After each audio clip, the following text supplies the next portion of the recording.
Hey guys, and welcome back to Polly Tea with D. Wow, it's been a long time. It's actually, I'm not gonna do the math. I think it's been like a month, maybe 3 weeks. Let's just say 3 weeks. So yeah, I hope everyone's had a wonderful time in the past 3 weeks. It's been a little cray cray. I literally stopped the podcast because I was like, okay, that's not in session. What could possibly happen? What could possibly happen? And then obviously the whole country was turned on its head a little bit.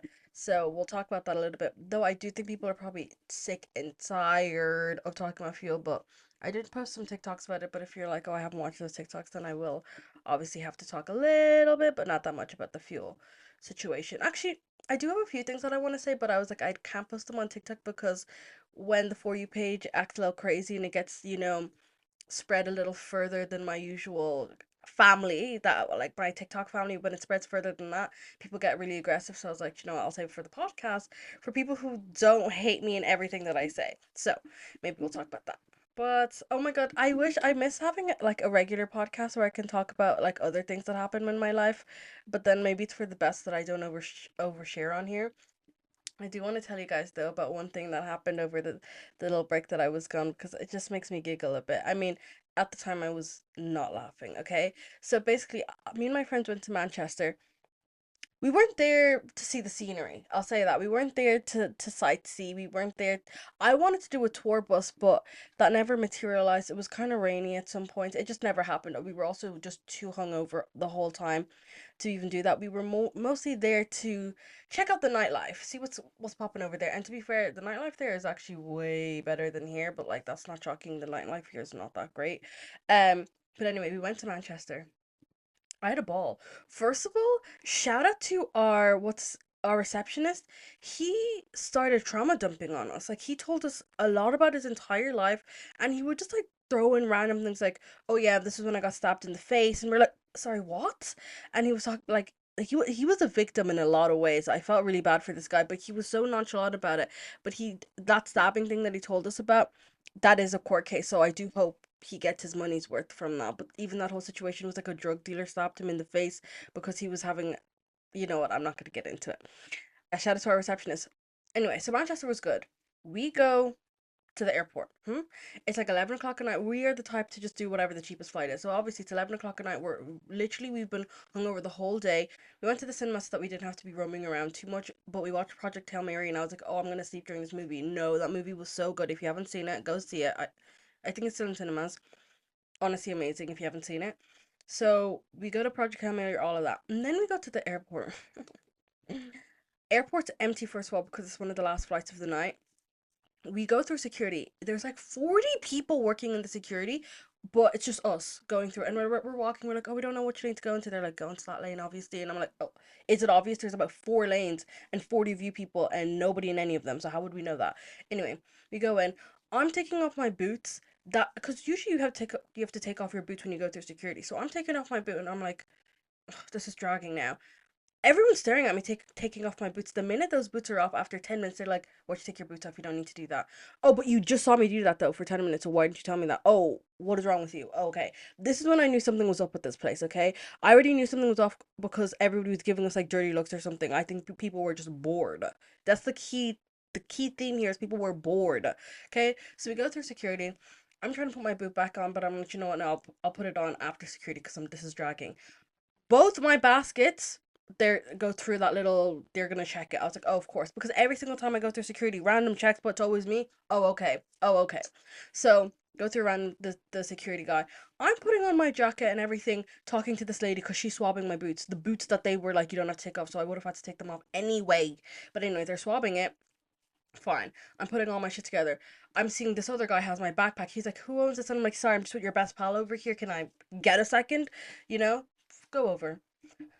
I knew what they were looking for in my bag. They were looking for my perfume because obviously it came off that it looks bigger than 100 mils, but I know it's not because when you leave Dublin, when you go, it's actually more than 100 mils. Like, I think it's like unlimited, but coming back, it's always like there's always restrictions. So I was like, I'm not gonna put myself through this when I know exactly what's gonna go down. So I said, yes, and my sister just bought me this perfume. Key fact, my sister just bought me this perfume because I was like, I want a perfume that's like fruity. I don't really like strong smells. She bought me the perfect perfume for me. Okay, so she bought me this perfume.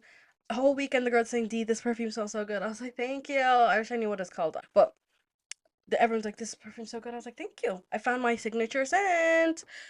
We go through security. This guy takes out my perfume, and I was like, "Oh, I already know what you're gonna say. It's 100 ml." For some reason, it's not written on the bottle. I was like, "No, I know exactly how much it is. Like, please, please, please, please, sir." I know exactly how much is in there. Like, it's 100 mils. Like, I'm on Google looking up this perfume to be like, they don't even sell anything bigger than this. Please, like, I'm a star. I'm a star.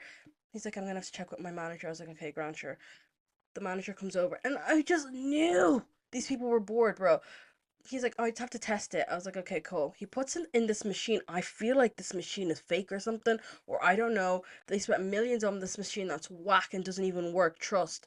He puts it into this machine and he comes back and he's like, "So." I'm not even gonna attempt the Manchester accent, but he's like, "So we've put it through this test, three tests, and it's failed all three.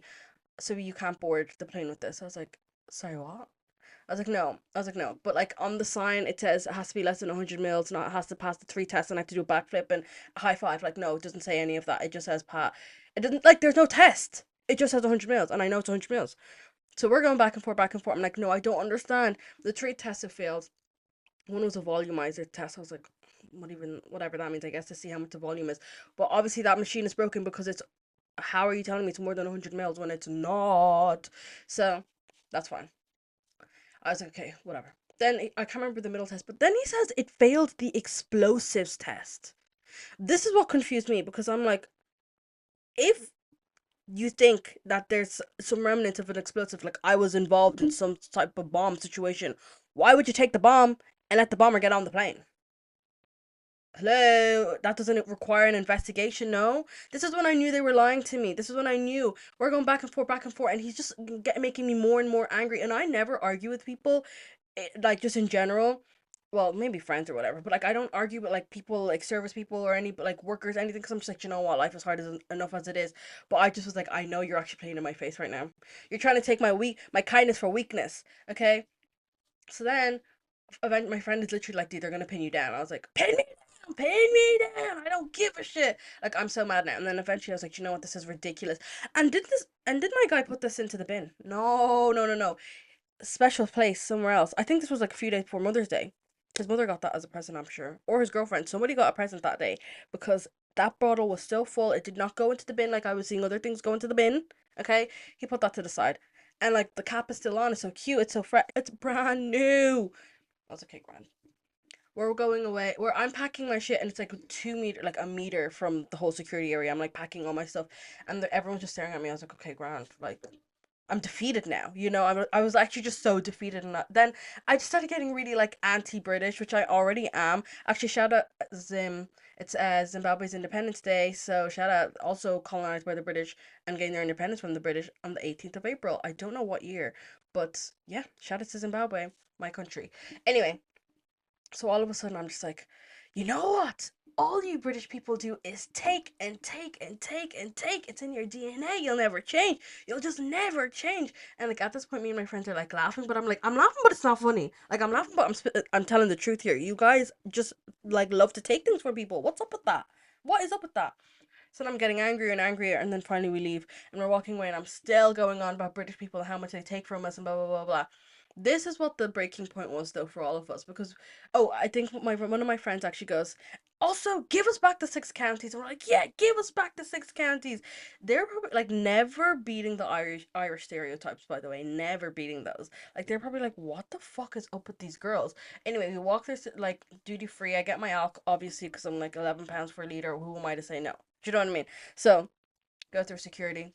Then when you go to that board where it has all the like the locations, we're seeing like Belfast, Dublin, Alicante, all of these places. Very bottom of the line. This will set us off. Londonderry. I was like, "Nah, you're joking." Londonderry in the big year 2026. Londonderry. Are you for sure? Are you sure? Oh, okay. Oh, okay. Now I'm pissed. Get them banned.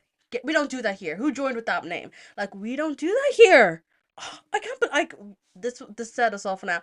And then every time our flight was also delayed, so every time we looked up on like see when it's Dublin, it was like relax. And then I was like, relax? Don't you ever tell me to relax. Anyway, that's my Manchester story. I just Like now when I think about it, I do giggle because like at this point we were so hungover, we were so delirious, and every time we travel and we're hungover, like on the last day, like that day is always miserable, but like later on it gets so funny. It was one of those days. So shout out to the girls. Next girl trip, I don't know, is I don't know when we're going on holiday actually. But yeah, shout out to that. Now, let's get into the politics. Sorry for dragging that, but I don't know. I just feel like I need to tell some more stories on here so you guys can get to know me. Get to know me, get to trust me. Let's get into the fuel protest. So, the fuel protest started about 2 weeks ago, and at the start, it was very confusing who was organizing it because it was very like fragmented. It was very loads of different group chats were organizing protests in their area. Shout out WhatsApp as a tool for organizing protests. Actually did an essay on this in college. Shout out my communications degree. So I found three people who are the spokespeople, and they've been on the news. They've been everywhere. That's James Gagan, Chris Duffy, and John Dallin, and I'll speak about them later on. So when these protests were happening, a lot of people were like, what is the end goal? What is happening here? And because there's so many different groups asking for similar but not the exact same thing, it's kind of hard to figure out exactly what they were looking for. But what they wanted, the general gist, was fuel caps. So a 175 to a 185 cap for regular diesel, a euro 10, so 110 for green diesel or kerosene, and then to get rid of the carbon tax immediately, right? And then the government decided that they were not going to engage with the protesters at all. If anything, they were incredibly condescending to them and to anybody who even supported the protesters. They were like, oh, I love democracy, but there's a right and wrong way to protest. I hate that line. It's just, it's boring. It's yawn. I'm over it. Okay. What confuses me is that the government really, really tried to play the whole, these people are trying to do their job, the ambulance service, they're just trying to do their job. But now it's coming out that the National Ambulance Service wants to go on strike because of they're not getting paid adequately. And what they're like striking for is that there's been certain roles like you're a paramedic or you're this or you're that, but for some reason some of these roles have kind of been expanded. So people who are being paid paramedic salaries are also people who are doing paperwork, who are organizing things, who are doing more than what they're actually being paid to do. So they want the pay scale to be updated to reflect the work that people are doing. Okay, so that's what they're striking for. HSC doesn't want to pay these people though. They don't want to get involved. They don't want to do any of this. So I'm like, the fact that the government were using the like National Ambulance Service and the fire brigade as kind of like a scapegoat to be like, look at what you're doing. These people have to get to work. They have to save lives, and then you don't even want to pay them. It kind of shows you that they don't actually care. They just don't actually care. They're just saying that to say it. Anyway, so the government had meetings with official bodies because they were like, we're not negotiating with these protesters. It was very like, we're not negotiating with terrorists. So the government had meetings with the like regulated bodies. That's what they were calling them. So like the Irish Road Haulage Association, Irish Farmers Association. So these people. But the thing is, they weren't organizing the protests. But because they had this meeting, it was now their job to go have this meeting with the government and then try to explain or to try justify to the protesters the deal and the what they came up with. So that's what they did. We had the change that we got. So what did they get? The government said that they will extend the temporary measures that they had at the beginning, which was the part of the whole $250 million deal, and those were the cuts to petrol and diesel, the original ones, and the cuts to marked gas and oil. So it was supposed to end at the end of May, but it's now going to be end of July. And then now we have the €505 million package. That will be a 10-cent reduction per litre on both petrol and diesel, a 2.4% reduction per litre on marked gas and oil, and then the increase on carbon tax will be postponed from May until the budget in October. The problem is, though, the protesters wanted a scrap from the carbon tax. They don't want the carbon tax at all, which I knew was never going to be scrapped, but I did think that maybe that they would lower it. But no, they are not scrapping the carbon tax, but that's what the protesters wanted. The protesters are not exactly like happy with this. There's also going to be a fuel subsidy support scheme from March to July. So this is like actual cash in hand or cash in the pockets or whatever to the farmers. So for every liter of green diesel that they use, they get 20 cents back from the government.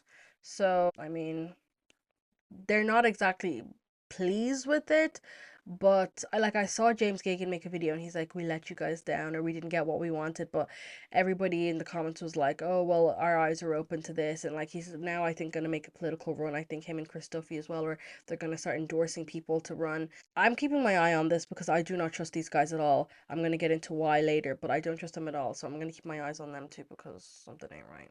Something ain't right. Also, there was nothing for home heating oil. Let's talk about what Pierce Doherty said. He said that 750,000 households were dependent on home heating oil. And he also said, despite the protests, despite the pressure, despite the clear message from workers and families right across the state, you still haven't reduced excise on home heating oil by a single cent. So that is pretty devastating for the households that have to rely on home heating oil because the government just doesn't care about them at all. Oh, and let me talk about the trade unions. Okay, so because of all of the protests happening right now, the trade unions are pissed, right? Because they try to make change all the time. A lot of people don't even like trade unions, but I didn't know this, but I've been like looking at comments, I've been looking online.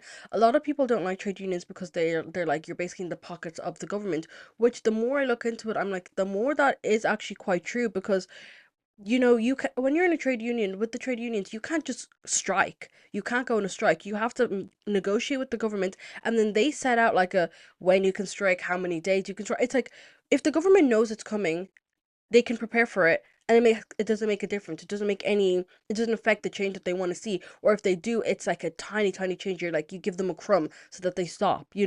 So the trade unions are pissed because they said, look at what happened when you shut down the streets for a week. You gave them a 505 million euro package. So the trade unions are pissed because it's like they're saying we're trying to get all these change for workers all the time, and nothing is happening. Nothing is happening because we have the system set up from day dot that we have to clarify with you what we're going to do when we're going to do it, and you can just shimmy out of that. You can ignore us basically because you know it's coming. So they're pissed now because it's like, now what does it mean? We now have to shut down the streets to get any attention from you? Yes, you do have to do that.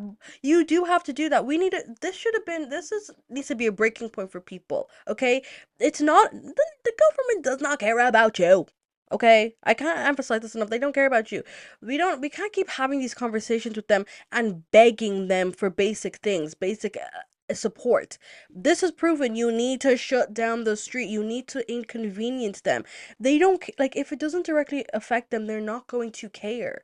Genuinely. You can keep crying and saying, but I can't afford my fuel. That's not, I can't afford to buy a house. They don't care because they have their house and they can afford fuel.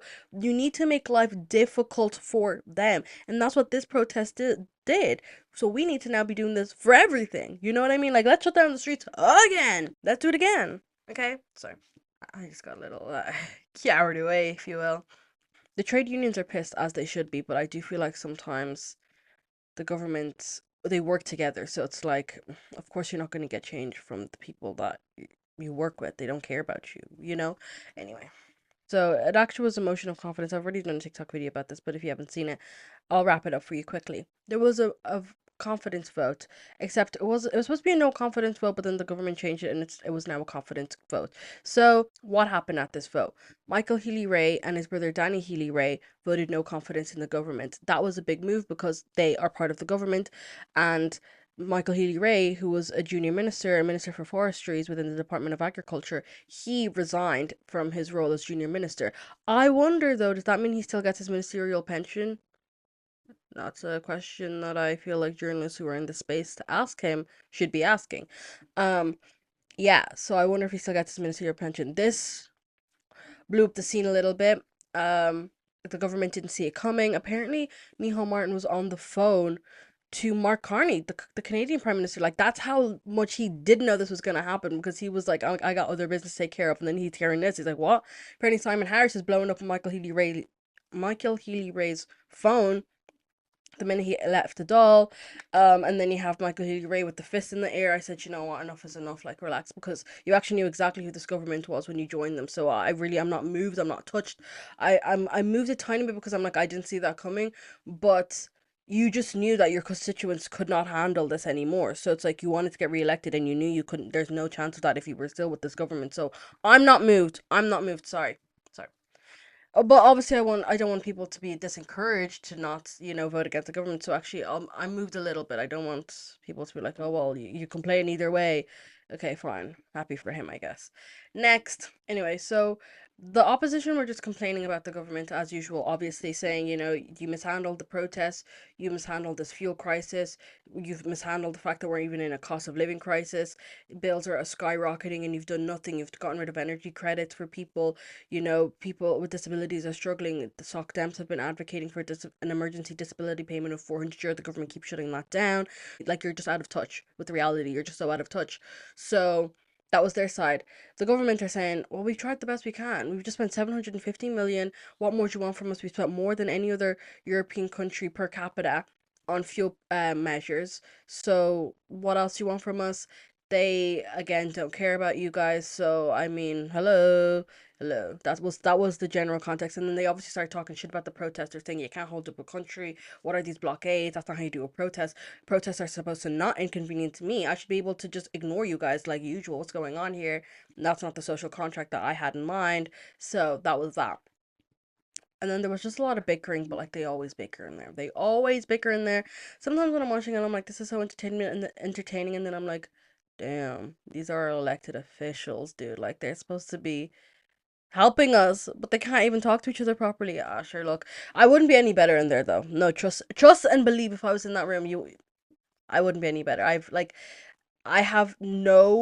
can't regulate my emotions in any way, shape, or form. I would not survive in the doll. Trust and believe that. If I ever run in 10 years, you can obviously ignore that. I hope when I get older, I'm only 23, so I'm very young. I'm basically a child. I hope that when I get older, I will be able to regulate my emotions and have, conversations with people and not get so angry when they give me bullshit answers. But until then, I just could never do it. So shout out to the people that are able to do it. You're doing better than me, pal. So obviously the government win their confidence motion. They have the majority. It is what it is. But we've two more on our side now and the opposition. So we're like slowly chipping away, chipping away, chipping away. And if we win the by-election in Galway and in Dublin, then we also have another two more people to the opposition. So that's another win. I just need anyone from the left to win. That's my like as long as they're not a government party and one of these fake ass independents. These independents are fake as shit, bro. I don't understand it. I mean, I do understand. They obviously just say make promises so that they can get elected. Like your one Barry from Dublin South, I think is where is he from? Dublin South West. I don't know. He's a Dublin TD anyway. He's the fakest independent I've seen in a hot minute because he ran on promising that he's not going to be, a slave to party politics. That's why he's running as an independent. But he still, like, without fail, will always vote with the government. Like, what do you mean you voted you voted confidence in this current government? That and when all of your constituents are begging you not to. And I even saw a video of him trying to explain it, and he said, what would be the point of that? Because then the government breaks down and we have to have another general election. And how long do you think the left would be able to form? It would take them to form a government. How long do you think that would take? And I feel like this is the problem with politics is that sometimes people vote for the same party because it's like, well, we may as well stick with the devil that we do know. But I'm like, that's like the definition of insanity, doing something over and over again and hoping for change. Like it's not gonna change. And also, why not just try for one election cycle? Why not just try, vote a different way? And if it doesn't work, then fine. You can say, "Oh, I knew it wasn't gonna work," and go back to the way you wanted. But to not even bother, I mean, that's just lazy. It's just a lazy argument, honestly. So, shut up, Barry. One term TD. Look at that, huh? Maybe he'll bounce back from this, but it's not looking good. It's not looking good. Then this like bombshell moment happens the day after the vote, which I'm not moved at all. So three of the youngest Fianna Fáil TDs come out and then they bash Micheál Martin, and this is what they said. So it's James O'Connor, Ryan O'Mara, or Mira, I'm gonna say Mara, and Albert Dolan. They issue a statement after, and they said that this is not the role that they want and would not accept it anymore. But they have accepted it because they voted confidence in this government. Like it makes no sense to the day after the vote of confidence to say I don't really have confidence in this government anymore. Which had your chance to show that. Do you know what I mean? Like I just think it's boring. I just think it's boring. Anyway, they said the social contract is strained to the breaking point, and that it should not require protests and deep community frustration to get a government to listen and act. Okay. Like, again, I just don't understand why you're saying this now. You should have voted no confidence in this government. If you truly stood on business, if you truly cared about your constituents, if you really believe the things that you're saying in this statement, you would have voted no confidence in this government. If the no confidence vote happened and the government lost, it actually wouldn't have immediately triggered a general election. First and foremost, the president comes in and says, "Can we reach a resolution?" So it could have been a change of Taoiseach. So if you don't believe that Micheál Martin's the man for the job, you should have voted no confidence. Maybe you would have gotten a different Taoiseach, a different leader in your party. You know what I mean? So I just don't really believe you when you say you care, because if you did care, you would have put the money that you earn aside and actually put your constituents first and voted no confidence in this government. I don't know. That's just what I think, though. Okay, guys, let me just read to you two paragraphs so you can really understand why I'm confused by these three boys, okay? Boys, I said. Okay. They said, "We joined Fianna Fáil because we want to make Ireland better. We took inspiration from the fact that many of the founders of Fianna Fáil were around our age when they created the party 100 years ago. Sean Lamass was not yet 27. Frank Aiken was 28. We did not join Fianna Fáil because we thought everything was perfect. We joined because we saw the need for radical change." The concept of joining Fianna Fáil for change? Radical at that? Oh, Delulu. Delulu. But change delivered through practical and principled action. Right, so not Fianna Fáil then. Oh, okay, whatever. Next. We believe in a strong social contract where good education, hard work, and civic responsibility are recognized and rewarded, where aspiration is encouraged, and where government acts as a fair enabler of achievement and progress, not gatekeepers on supports. The government that continuously takes away supports from the general public, is that the government that was that what you're talking about? Anyway, we want clear connections between effort and reward, between contribution and opportunity. We want home ownership to be an achievable reality, not a distant hope. Right, so why would you join the party that created the crisis that we're in? Hmm? Hmm? Hmm? I need to calm myself down. You joined the party that destroyed this country because you want to use that same party to fix it. Does that make sense to you? When you wrote this, were you thinking, "Oh, I ate that"? Were you thinking you ate that? Because there's no fucking way that makes any sense. There's no way. I joined it because these guys, the guys who started the party, were also young. Is that what you're saying? That can't be true. What? Is this really a good excuse to you guys? Truly? We did not join Fianna Fáil because we thought they were perfect. Well, obviously. Well, obviously. I just can't get over the radical change. That's the one that's really dragged me, because radical changed by a party who have not changed in 100 years. It's not adding up. It's just not adding up. But anyway, shout out to the three young buckos who thought they were changing the game. Thought they were like, they definitely sat down when they posted this and said, "We ate that. They're gonna eat this up." No one's eating this shit up because it's just looking like, you're trying to appeal to the base, but the base is pissed at you anyway. Like, it's not working. He does have some support from the senior members of his party, from some senior members, and this has caused a bit of a divide.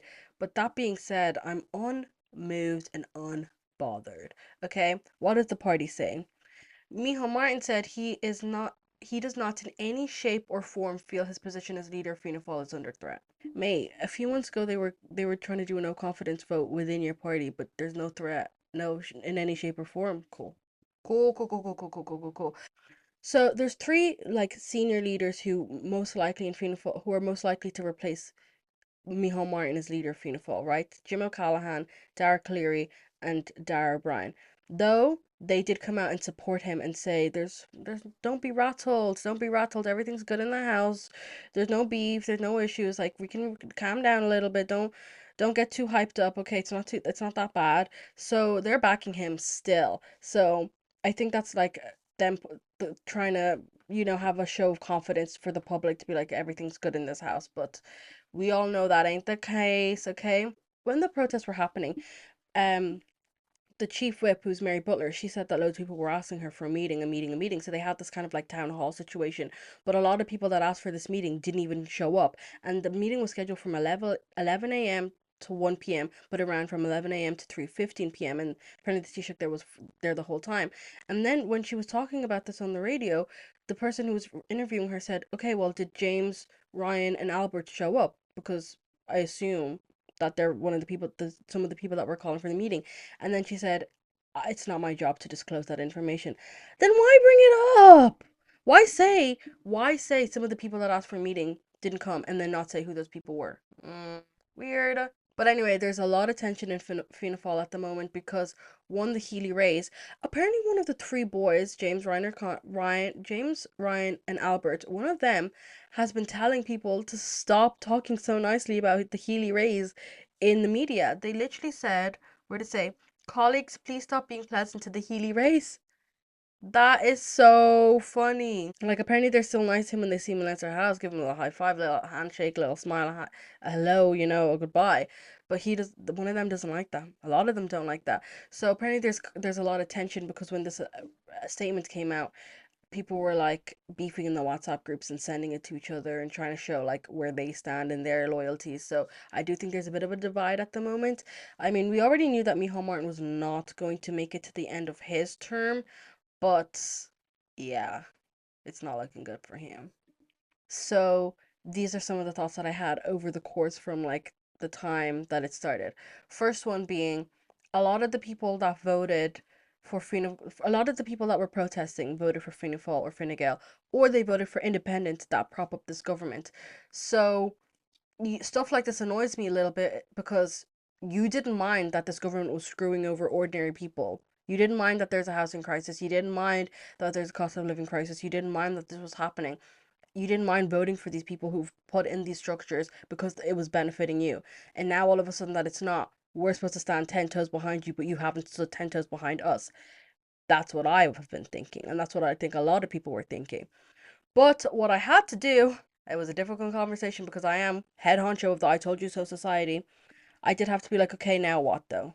Like, it's not enough to just be frustrated at them. It's not enough to just be like, okay, like, because I support the protesters and I supported them from day dot because, sorry, I don't believe that a protest should be, you know, happening on a random day that doesn't affect anyone and you march through one street and whatever. Like, sometimes that works and that gets the point across, but a lot of the times you need to disrupt, like, protests are supposed to disrupt. So, that's how I felt about the whole situation. So I was, 10 toes down behind the protesters, especially because I'm like, if you really believe something passionately and you really like feel this, then, that's your right. That is your right to protest. Don't believe the bullshit that the government say where it's like, of course we believe in democracy and you have a right to protest, but there's a right and wrong way to do it. There isn't a right and wrong way to do it. So, like if you want to do a blockade, you do a blockade, and I think we should be doing more blockades. Real talk. Um, we should we should lock all of them in Leinster House. Like, don't let them leave. No, but Leinster House I think is nice in there. Whatever. Is that a threat? Like, is that illegal? Whatever. You can't arrest me for thinking things out loud, can you? Next. Anyway, why I had to put my ego aside is because I'm like, this could be an opportunity to get more people to the left. I don't think a lot of these people are gonna go to the left. I think they'll go for independence instead. But I'm like, we should put our ego at the door and make this a hospitable place for people to maybe say, okay, the people that I voted for maybe aren't who I thought they are. Maybe I should look for other places to go to. I don't think we should be shutting them out and being like, well, you shouldn't have voted for them in the first place. I think we should try as hard as it is, I'm speaking to myself mostly, as hard as it is, I think we should try to create a welcoming environment so that people maybe consider left parties, and this is the time for that, especially when we have two by-elections coming up. Another aspect of this whole situation that I'm thinking about is the far right aspect of it. People keep saying the far right infiltrated. I don't think that's fair enough to say because I think it was more than just infiltrated. The three guys that I mentioned at the beginning, Chris Duffy, James Gagan, and John Dallin. John Dallin, I couldn't find a lot of information, but Chris and James, if you go onto their Facebooks, and this is not, it does not take long, the shit that they have posted online in the past like few weeks, past few months is disgusting. Just pure Islamophobia, xenophobia, you have misogyny, massive haters of Greta Thunberg. You know, I mean, not shocking because a lot of these farmers don't want to employ renewable energy for. I don't know enough about the whole farming aspect, but I do know that farmers and kind of like people in the agriculture sector have been against have been one of the biggest advocates against renewable energy. I made a TikTok saying, if we had a metro link, some of these like pressures, because obviously there's traffic everywhere, some of these pressures wouldn't be so bad if we had a metro link. Or if we'd invested in proper public transport and public infrastructure a long time ago, right? And people were saying, like in the comments, like, yeah, if we just invested in renewable energy, then we wouldn't be in the situation. And then all these comments are like, yeah, well, it's too late for that, or like it takes years to do that. But I'm like, the years will pass. The years will literally pass. Why shouldn't we invest in, like, I don't think it's a good enough excuse to say it's going to take too long, because the years are going to pass. We may as well invest in the renewable energy now so that we're not in this situation ever again. The reason that we're struggling so much is because we don't invest in renewable energy. We rely so much on fossil fuels. That's why countries like Spain are nowhere near as bad as we are. So if we had invested in renewable energy, we wouldn't be in this situation, and the government constantly back out of the targets that they themselves set. If It's one thing to be like, oh, well, I don't believe in climate change, but it actually just benefits you to actually invest in renewable energy anyway. Like Jen Whitmore from the Social Democrats was saying that we should be investing in solar panels for the people's homes, because then their rent goes down and it's actually better for the environment also. Not their rent, their electricity prices go down. The problem is the people that have solar panels, you saw saying, are people who can afford the increase in the fuel prices right now. They have that money, because if you can afford to get solar panels, you can also afford whatever is happening around the country. The people who can't afford solar panels are also the people who can't afford to survive on the fuel that we have now, and to survive on the price increases that we're dealing with now. So the government should be helping subsidize some of those prices so that people can install solar panels in their home and eventually bring down their electricity and gas costs. So that's some food for thought. But yes, my favorite phrase is the time will pass anyway. My friend told me that recently, and I was like, you know what, girl, you're dead right. So yeah. But anyway, people are saying that this was infiltrated by the far right, but these guys who are the protesters who are on national television, who are on every news channel, every radio station. These two guys, Christophe and James Gagan, are absolutely far right. And there's no denying that this is not a conversation that I'm trying to have a debate. No. When you're posting disgusting stuff about Muslims, about asylum seekers, about refugees, mind you, they don't even know the difference between a refugee and asylum seeker and an immigrant. Everybody's an illegal immigrant if they're brown to them. Okay? When you're posting stuff like that, you are far right. And I don't like, I know people get real skittish for some reason around that term far right, but that's just the reality of the situation, okay? When you're an extreme nationalist who thinks Ireland for the Irish, and you don't like anybody coming into this country because you don't like the look of them, and you don't like their culture, and you just don't like them because of things that are completely out of their control, I would label you far right. So these two guys are far right, and they're the spokespeople who've been everywhere, okay? And now they're thinking about, taking a jab of politics now. They're on a press run. So I'm a bit weary now that the people who are involved in the protest, even if they're not far right, they're seeing these guys who've been speaking for them and speaking up for them and being there for them the whole time. If they're now running for politics, they're thinking, okay, maybe this is the guy that I'm gonna go with. He has farmers, he puts farmers first, blah blah blah blah blah. But they're not gonna look at the rest of the politics. That's what worries me. Okay, so that's why I'm like, we need to create a space on the left where people feel comfortable to join. We need to make this like a working class movement, as opposed to anything else, if you will. So that's where I am with that. And then, but also, I do have to acknowledge that, people who are at these protests were saying whenever somebody was in a WhatsApp group chat trying to, shift the narrative and make it an immigration issue, they were kicked out of the group chat. So that is something that is important to note. And also, like, even at the protest, if somebody comes there being all aggro, they were like, get the hell out of here, like, this is not the space for it, or they distance themselves from it. So maybe it's not as big of like it wasn't as big as a far right infiltration as maybe it seemed to me. But I was just seeing videos of Paul Murphy getting accosted by people on the street. He's one of the only TDs who supported you from day dot, and you're complaining because he doesn't hate gay people. Like, why are you talking about the LGBTQ plus agenda and screaming at him? Like, do you not want a TD there who supports you? Mind you, a lot of these people have more vim for people who aren't even in government, who can't even make change. I mean, that you can make change even if you're not in government by advocating. But he's not actually shaping the policy in this country, but somehow you have more vim for him than you do for the government. That's what I don't understand. That's where my brain is a bit like, oh, okay, I'm a bit confused by that now. Okay, so these are not like fully formed thoughts. I have a few more to go. Another one. When people say, where a lot of guys, this is the one that rattled me a lot. A lot of young people on the internet the past 2 weeks were, where's the protest for housing? Where's the protest for this? Where's the protest for this? They're there. You don't go to them. There's protests almost weekly for housing. Have you joined your local Katu, branch? Have you joined them? Like, these things exist. You are not going to them. You're also not voting. Young people don't vote. Young people don't even register to vote. Never mind actually voting. And I hate even talking about this because I'm like, I feel like it reads into the narrative that young people don't care about what's going on around them. They just are so oblivious and whatever and aloof. But I'm like, it's not that young people don't care. It's that we're just so used to this society that we've grown up in. We were born into a housing crisis. Like, we have no control over anything that's happened to us. We are just stuck living through the consequences of our parents' actions, of people's grandparents' actions. So obviously it gets to a point where you're just like, if this is all you know, you're just like, oh well, it just sucks. I can't afford a house. Well, it is what it is. But no, it's not enough to get onto the internet and complain. That's like step one. You need to do something with that anger, which is what the fuel protesters did. They did something with their anger. You also need to do something with your anger. So if you're online posting, well, why haven't they done this, and why haven't they this? You have to reflect and say, well, why haven't I done that? I have to reflect. I have to reflect. I have to be like, well, I'm complaining about these people going to protest. When was the last time I was at a protest for anything? You have to reflect and be like, okay, now what? What's the next step?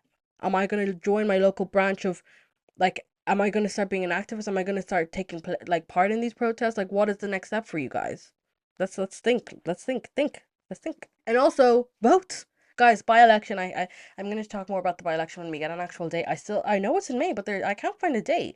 Anyway, by-election. And then a last thought that I had that was driving me fucking nuts is I kept seeing these TikToks of black people being like, show you're a good African and you're a good Irish person by showing up to the protest.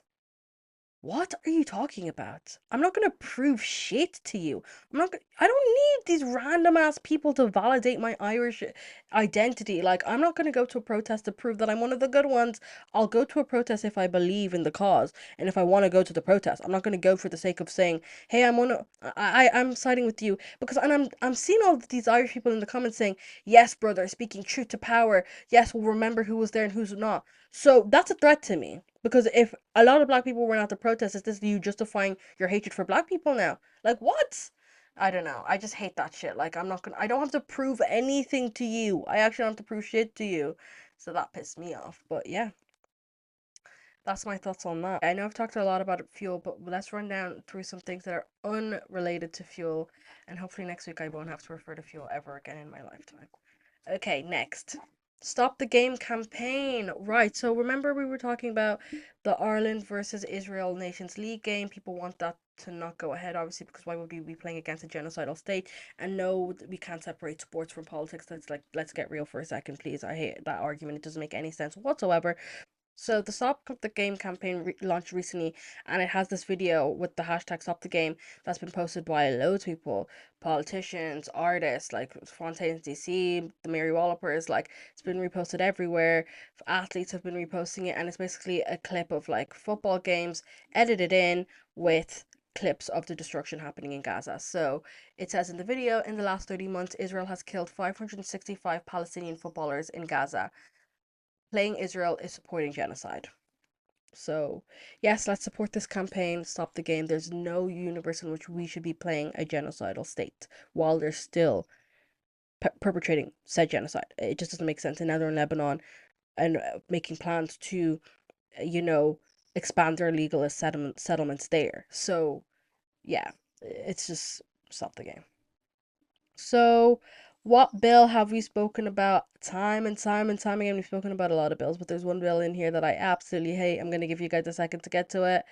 The International Protection Bill 2026, because of the human rights violations in it. And this is not me being like, I hate this bill because I hate Jim O'Callaghan. No, I hate this bill because there's human rights violations in it.